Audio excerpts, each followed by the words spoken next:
안녕하세요. 저는 올해 45살이 된 여자이고 몇 년 전 이혼을 했어요. 남들이 이혼하는데 많은 이유가 있겠지만 저는 조금은 다른 이유로 이혼을 했습니다. 제가 사기 결혼을 당했거든요. 오늘은 그 이야기를 한번 풀어볼까 싶어서 사연을 남깁니다. 저는 40대가 되니까 주위 친구들은 다 결혼을 해서 아이도 낳고 행복하게 사는 게 너무 부럽더라고요. 솔직히 저도 결혼을 하고 싶었지만 시기도 너무 늦었고 아이를 낳기에는 너무 노산이다 보니 선뜻 결정할 수 없었습니다. 그리고 어릴 때부터 일만 죽어라 해서 남자를 만날 여유조차 없었거든요. 제대로 놀지도 못하고 이렇게 늙어가니까 조금은 슬펐습니다. 그런데 하늘이 절 도왔는지 이번 생에 연애는 끝일 것 같았던 제게도 한 남자가 생겼어요. 저는 평일에는 출근을 하고 주말에는 집에만 있으면 너무 공허하고 외로워서 카페에 가서 일을 자주 하거든요. 그런데 거기서 아르바이트를 하는 남자가 한 명 있어요. 자주 가던 카페라 아르바이트생을 다 기억하고 있는데 처음 본 남자여서 눈길이 조금 갔던 것 같아요. 그리고 외모도 훌륭했거든요. 아무튼 거기서 늘 먹던 아메리카노를 시켜서 노트북을 두드리고 있는데 그 남자가 저한테 다가와서 음료를 주더군요. 그러면서 쪽지 한 장을 건네는 겁니다. 오늘 시간 되세요? 그때부터인 것 같아요. 그 남자와 제가 사랑에 빠진 순간이요. 그날 그 남자가 아르바이트가 끝나고 저희는 이야기를 나누면서 서로에 대해 알아가기 시작했어요. 그런데 민철 씨의 나이는 37살이었는데 왜 그 나이가 되도록 제대로 된 일자리 하나 없이 아르바이트를 하는지 궁금하더라고요. 민철 씨, 그러면 아르바이트 하는 중인 거예요? 아, 거기가 제 카페라서 아르바이트생들 힘들까봐 도와주러 잠깐 오는 거예요. 민철 씨는 자기가 카페의 주인이라고 했고 다른 지역에도 몇 개 더 있다고 하더군요. 그 카페는 정말 유명하고 큰 카페라서 손님들도 많은데 어린 나이였음에도 불구하고 벌써부터 카페 주인이 되었다고 하니 솔직히 그때부터 민철 씨가 다르게 보이긴 했습니다. 저와 민철 씨는 나이도 있고 서로 연애가 고팠기 때문에 그날부터 사귀기로 했어요. 민철 씨 카페에서 자주 대화도 나누고 여행도 다니면서 사랑을 키워나갔네요. 그런데 다 괜찮았던 민철 씨에게는 한 가지 문제점이 있었습니다. 바로 제 털끝 하나도 건드리지 않는다는 거예요. 사귄 지 몇 개월이 되었는데도 손만 잡았습니다. 솔직히 너무 답답하고 제가 여자로 보이지 않는 건가 싶어서 화도 냈지만 그때마다 민철 씨는 내가 혼전순결이라 라는 말만 반복했어요. 태어나서 이런 남잔 처음 만나보니까 너무 당황스럽고 계속 만나도 되는지 의구심이 들더군요. 그래서 가까운 친구한테 제 사정을 다 털어놨더니 그 사람 정말 로맨티스트다 라고 하는 겁니다. 너를 얼마나 사랑하면 그렇게 말하겠니? 다 너 좋아해서 하는 말이야. 너랑 결혼하고 싶어서 그런 말 하는 거 아니야? 저는 혼전순결이라는 민철 씨와 이별을 결심하고 친구한테 털어놓은 건데 오히려 친구는 민철 씨가 저를 너무 좋아한다고 말하면서 결혼하라고 하더군요. 솔직히 저는 나이도 있고 그래서 결혼은 무리라고 생각했는데 제가 팔랑귀라 친구의 말을 귀 기울여 듣기 시작했습니다. 민철 씨는 제 주위 사람들이 다들 부러워할 정도로 다정하고 저밖에 모르는 바보였는데 친구가 그렇게 더 칭찬을 해주니까 그 사람과 결혼을 못할 이유가 없는 거 있죠? 그러면서 친구는 야, 민철 씨 부족한 게 뭐야? 얼굴도 순정 만화에 나오는 남자처럼 잘생겼지. 여자친구한테 잘해주지. 게다가 카페 사장까지. 야, 넌 복 받았다 얘. 그리고 너 나이가 이제 40이야. 결혼할 거면 얼른 해. 친구가 그렇게 말하니까 설득이 되더라고요. 그날부터 저는 민철 씨와 결혼을 하는 상상을 했던 것 같습니다. 민철 씨, 혹시 결혼 생각 있어요? 없는 건 아니죠. 그리고 제가 나이가 있다 보니까 아마 제 생의 마지막 여자는 수연 씨 아닐까요? 민철 씨는 자기 생의 마지막 여자는 저라고 생각하면서 만나고 있다고 하더군요. 이렇게 로맨틱하고 저밖에 모르는 남자를 절대 놓치고 싶지 않았습니다. 그럼 우리 결혼할까요? 수연 씨, 후회 안 할 자신 있어요? 네, 그럼요. 제가 어떤 남자라도 괜찮아요? 그럼요. 그렇게 저희는 그날 결혼을 하기로 약속하고 술을 먹었어요. 아직 부모님께 말씀드리지 않았는데 미래에 대한 이야기를 하면서 술을 먹으니 술을 많이 먹게 되었고 금방 취하게 되었답니다. 저와 민철 씨는 둘 다 거하게 취했고 말투도 꼬인 상태였어요. 수연 씨, 근데 제가 한 가지 말을 못한 게 있어요. 네? 뭔데요? 수연 씨는 제가 어떤 남자라도 다 좋아할 거예요? 네, 당연하죠. 그건 왜 물어보는데요? 막 제가 과거에 사고도 치고 나쁜 남자로 살았다면 어떨 것 같아요? 과거는 지나갔으니까 감싸줄 것 같아요. 그런데 그런 말은 왜 해요? 혹시 과거에 무슨 일이 있었어요? 그렇다면 지금 말해줘요. 아니에요. 그냥 아직 결혼이 믿기지 않아서 수연 씨가 얼마나 절 사랑하는지 확인하고 싶었어요. 과거에 저는 누구보다 평범하게 살았어요.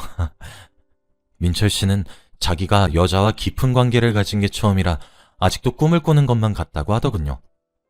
민철 씨는 37살이라는 나이와 다르게 너무 순수하고 순진했고 세상의 시련을 단 한 번도 겪어본 적이 없는 것 같은 깨끗한 남자였습니다.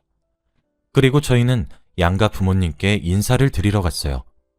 민철 씨 말로는 부모님이 일찍 돌아가셔서 안 계신다고 했고 저희 부모님만 뵈었죠.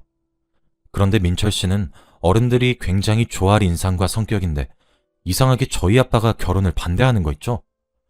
처음에 인사를 드리러 갔을 때 좋다고 하더니 저녁에 단둘이서 술을 먹고 나서 아빠가 갑자기 생각이 바뀌었다고 합니다. 수연아, 이 남자밖에 안 되겠니? 그냥 안 된다, 안 돼. 왜 그래, 갑자기. 처음에 이런 사위 어디서 구해왔냐고 좋다고만 하더니. 민철 씨 술버릇도 그렇게 나쁘지 않은데? 절대 안 돼, 이 결혼. 너 결혼하면 아버지 그냥 확 죽어버릴 거야. 무슨 소리야, 아빠. 왜 그런지 말을 해야지. 아, 안 돼. 아, 절대 안 돼. 너 저 사람이랑 결혼하면 우리 가족이랑 끝이야. 갑자기 아버지의 태도가 변하니까 솔직히 당황스러웠고 민철 씨와 결혼을 해야 할지 고민이 되더라고요. 민철 씨에게 혹시 우리 아빠랑 술 먹으면서 무슨 일 있었어요? 라고 물어봤어요. 아니요. 기분 좋게 잘 먹었는데 왜요? 아, 갑자기 아빠가 결혼을 엄청 반대하시네. 원래 그런 분이 아닌데. 민철 씨하고 술 먹고 나서 갑자기 안 된다고 반대하셔요. 아, 그래요? 제가 잘 설득해 볼게요. 그런데 신기하게도 며칠 뒤에 민철 씨와 저희 아빠와 단둘이서 이야기를 나눈 결과 갑자기 아버지가 결혼을 허락해 주셨습니다. 민철 씨, 도대체 어떻게 저희 아빠 마음 돌리신 거예요? 제가 제 본 모습 보여드린다니까 결혼하라고 하시던데요? 이제 우리 앞에 장애물은 아무것도 없어요. 다행히 아빠가 민철 씨의 선함을 보셨는지 결혼을 허락해 주셨고 저희는 그날부터 본격적으로 결혼 준비를 시작했어요. 웨딩드레스와 예물, 그리고 신혼집까지 다 하나하나 알아봐가면서 결혼 준비를 했고 결혼식도 올렸습니다. 결혼식 당일날 정말 떨리고 설레는 거 있죠? 이번 생에 웨딩드레스 입을 날은 절대 없다고 생각했는데 나이가 40살이 넘어서 입게 될 줄은 누가 알았겠나요? 하객들이 들어오기 시작했고 친구들과 지인들은 자기 딸, 아들, 그리고 남편의 손을 잡고 하나둘씩 들어오는데 곧 제 미래 같아서 부럽더라고요. 그리고 남편의 지인들도 한두 명씩 들어왔습니다. 그런데 남편의 지인들은 남편에게 야, 김민철 사람 됐네. 옛날에 사람 때리던 김민철 어디 갔냐? 너 절대 결혼 못할 줄 알았는데 네 아내 될 사람 정말 천사다 천사 라고 하는 거 있죠? 옆에서 듣고 있던 저는 남편에게 당황스럽다는 눈빛으로 쳐다봤더니 남편도 제 눈빛을 읽었는지 야, 내가 언제 사람을 때렸다고. 진짜 장난도 정도껏 쳐라. 어? 이라고 하더라고요. 그리고 그 말을 한 지인은 이제야 저를 발견했는지 제 눈치를 한번 쓱 보고는 아, 미안. 내가 장난이 심했지? 하고는 쓱 사라졌습니다. 민철 씨, 아까 그분 말 뭐예요? 사람을 때리다니? 아, 제가 어릴 때부터 장난이 좀 심해요. 믿는 거 아니죠? 제가 어떻게 사람을 때려요? 의심스럽긴 했지만 지금까지의 민철 씨를 보면 폭력과는 거리가 멀었던 사람이었기에 그 말을 믿으려고 했습니다. 그리고 결혼식을 무사히 마치고 저희는 신혼여행을 떠났죠. 다들 신혼여행의 첫날 밤을 기대하시잖아요. 가뜩이나 민철 씨는 혼전순결이라 저는 더욱더 기대를 했습니다. 신혼여행 첫날 밤에 민철 씨는 저에게 오늘 너무 열심히 놀아서 피곤하네요. 내일 일정도 있으니까 그만 잘까요? 라고 했고 그러면서 잘 자요 라고 하고는 혼자 눈을 감고 자는 게 아니겠습니까? 저는 이날만을 기다렸는데 손만 잡고 자는 남자가 여기 있었습니다. 너무 당황스러워서 자려고 하는 민철 씨 앞에서 민철 씨, 왜 자요? 지금이 신혼여행 첫날 밤인데? 민철 씨 혼전순결이라면서요. 이제 결혼했으니까 그거 깨도 되는 거잖아요. 오늘만을 기다렸는데 이러면 안 되죠. 제가 여자로 보이지 않으세요? 아니에요, 수연 씨. 그런 거 절대 아니죠. 전 단지 수연 씨를 너무 사랑하는 마음에 지켜주고 싶어서. 그리고 오늘 너무 열심히 놀기도 했고 결혼식도 하다 보니까 피곤해서 일찍 자야 할 것 같아요. 미안해요. 다음에 해요, 우리. 이 말을 하고선 혼자 잤습니다. 그때 솔직히 이 남자에게 문제가 있다고 생각했어요. 아이를 갖지 못하는 남자들이 걸리는 병에 걸린 줄 알았죠. 그리고 저희 부부는 신혼집으로 돌아와서 평범한 결혼 생활을 즐겼답니다. 제가 늦은 나이에 결혼을 해서 그런지 회사 사람들이 정말 축하를 해주더라고요. 그리고 회사 선배도 오늘은 회식을 해야 한다고 했고 그날 결혼 축하하는 술을 엄청나게 많이 먹었습니다. 평소에 술을 잘 못하는데 그렇게 많은 양의 술을 한 번에 먹으니까 다들 취했었죠. 그런데 취한 한 선배가 저한테 우리 수연 씨는 나이가 있어서 임신 못하겠네. 아이가 있는 즐거움이 얼마나 큰데. 안타깝다 정말. 그 선배는 예전부터 저에게 기분 나쁜 말을 하는 사람이었고 저와 늘 라이벌 관계를 유지해왔던 선배예요. 그래서 그 선배가 그렇게 비꼬듯이 말을 하니까 기분이 확 나쁜 거 있죠. 선배, 임신을 못하는 게 아니라 안 하는 거예요. 저는 아직 일이 너무 좋거든요. 제가 육아휴직 낼 동안 선배가 저 치고 올라오면 어떡해요. 그 선배는 저보다 회사에 일찍 들어오고 나이도 많지만 일을 저보다 못해서 직급이 낮거든요. 그래서 그렇게 말을 했더니 기분이 상한 티를 팍팍 내면서 무슨 나이 40살이 넘어서 임신을 하겠다는 거야? 라고 혼잣말을 하면서 사라졌습니다. 솔직히 저도 임신하고 싶고 지금 한시가 급한 것도 알아요. 그런데 남편과 한 번도 사랑을 확인하는 자리를 가져본 적이 없다고 하면 다들 비웃을 게 뻔하니까 아직은 일이 좋다고 둘러댔습니다. 그날 남편에게 솔직히 말을 해야 할 것 같아서 술의 힘을 빌려서 집에 있는 남편에게 화를 내고 말았어요. 민철 씨, 저하고 아이 낳기 싫어요? 솔직히 제 상식선에는 이해가 되지 않네요. 저희가 결혼한 사이 맞아요? 민철 씨, 그냥 병에 걸렸으면 병에 걸렸다고 솔직히 말해요. 이런저런 핑계대면서 피하지 말고요. 네? 병이요? 저 아무런 병 없는데? 그리고 피하는 게 아니라 수연 씨 지켜주려고 그런 건데. 그렇게 생각했다면 미안해요. 저도 수연 씨 너무 좋고 아이도 갖고 싶은데 아이를 가지면 수연 씨가 좋아하는 일을 못하니까 그게 걱정돼서. 미안해요. 저밖에 모르는 순수한 민철 씨의 속마음을 알게 되니까 왠지 모르게 슬퍼지는 거 있죠. 그래서 그날 저희는 사랑을 확인하는 시간을 가졌고 그렇게 몇 주 뒤 제가 임신한 사실을 알게 되었습니다. 다들 늦은 나이에 한 임신을 정말 축복하며 기뻐해 주었고 저도 드디어 아이가 생긴다는 사실에 행복했어요. 그리고 당연히도 민철 씨는 임신을 하고 집에 있는 저에게 정성스럽게 대해줬고 늘 이런 남편을 만나서 다행이라고 생각을 하고 살았죠. 어느 날 여느 때와 다름없이 민철 씨가 출근을 하고 저 혼자 집에 있었는데 갑자기 휴대폰 충전기 선이 고장난 겁니다. 그래서 선들을 모아두는 서랍을 뒤지다가 처음 보는 충전기 선을 발견했어요. 휴대폰이나 다른 전자기기를 충전하는 평범한 선이랑은 모양이 달랐고 이건 어디다가 충전을 하는 건지 모르겠더라고요. 그때는 그냥 민철 씨 거겠지 라고 대수롭지 않게 생각했던 것 같아요. 그리고 그 서랍에 충전기 선이었길래 이리저리 다른 서랍들도 뒤졌는데 갑자기 종이 하나가 손에 잡혔습니다. 꽁꽁 숨겨져 있길래 궁금해서 그 종이를 펼쳐보았더니 정말 충격적인 사실이 있었어요. 바로 민철 씨의 반성문이었습니다. 그런데 평범한 반성문이 아니라 그것에는 존경하는 재판장님께 라는 말로 시작되어 있었습니다.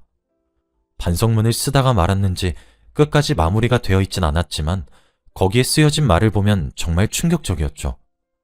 남편은 저와 만나기 전에 온갖 범죄를 저질러서 교도소에서 3년 동안 있었고, 그리고 출소 후에도 범죄를 저질러서 8년 동안 교도소에 있었다고 해요. 총 11년 동안 교도소에서 살았고 무려 전자발찌까지 착용 중인 범죄자 중에서도 악질이라고 하더라고요. 그 남자가 왜 저한테 혼전순결이라고 했고 늘 발목을 덮는 긴 바지를 고집했는지 드디어 조각이 맞추어지기 시작했습니다. 제가 임신한 날은 너무 취해서 기억이 잘 나지 않다 보니 남편의 발목을 볼 틈이 없었는데 왜 그런지 알게 되었죠. 저밖에 모르고 세상 순수했던 민철 씨에게 그런 모습이 있었는지 꿈에도 몰랐어요. 그리고 결혼식 날 남편 지인이 했던 옛날에 사람 때리던 민철 씨는 다 사실이었습니다. 너무 배신감이 들고 그가 무서워서 당장 아빠에게 전화를 했어요. 아빠, 나 어떡해? 민철 씨 교도소에 있다가 온 사람이래. 전자발찌 찼대. 알게 됐구나 드디어. 내가 그래서 결혼하지 말라고 했던 거야, 딸아. 그때 술 먹으면서 발목 봤는데 전자발찌가 있더라고. 전자발찌 찰 정도면 엄청난 범죄를 저질렀다는 건데 그래서 결혼 반대하니까 그 사람이 찾아와서 협박을 하더라. 결혼 반대하면 네가 위험할 거라고. 딸 지키고 싶으면 결혼 허락하라길래 우선은 결혼하게 하고 이혼하길 원했다. 얼른 변호사 찾아가서 말하고 이혼하렴 딸. 민철 씨는 이런 범죄를 저지르고도 모자라서 저희 아빠에게 협박까지 했고 갑자기 그가 무서워져서 민철 씨가 집에 오기도 전에 변호사를 찾아가서 모든 것을 다 말했죠. 저는 그 사람의 아이까지 임신을 했고 평생 다정하고 순진하고 사람을 이용하는 것을 전혀 모를 줄 알았던 사람이 범죄자였다니 전혀 믿기지 않았습니다. 그 사람은 제 앞에서 연기를 하고 있던 거였어요. 그날 저는 바로 이혼을 강행했고 민철 씨는 저에게 무릎을 꿇고 두 손을 싹싹 빌면서 수연 씨, 나 수연 씨밖에 없는 거 알잖아요. 그리고 결혼 전에 제가 과거가 더러운 사람이라도 저 사랑해준다면서 다 거짓말이었어요? 그 말을 민철 씨한테 들으니까 혹시나 저한테 해코지할까봐 너무 무섭더라고요. 그리고 이혼 소송을 준비하면서 알게 된 사실이 또 있었는데 카페 사장이라던 민철 씨 이야기도 다 거짓말이었고 아직도 사기를 치면서 돈을 벌고 있더군요. 그리고 제가 서랍 속에서 발견했던 정체 모를 충전선은 바로 전자발찌 충전기였어요.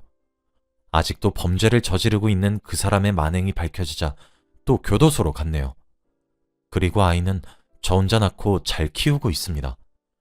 솔직히 그런 아빠는 없는 게 더 나을 것 같아서 아이가 나중에 크면 그냥 맞지 않아서 이혼을 했다고 말하려고요. 아이와 저에게 얼씬도 못하게 해놨습니다. 지금 생각해도 정말 놀라운 게 한없이 다정하고 순수했던 남자가 그런 악행을 저지를 수 있는지.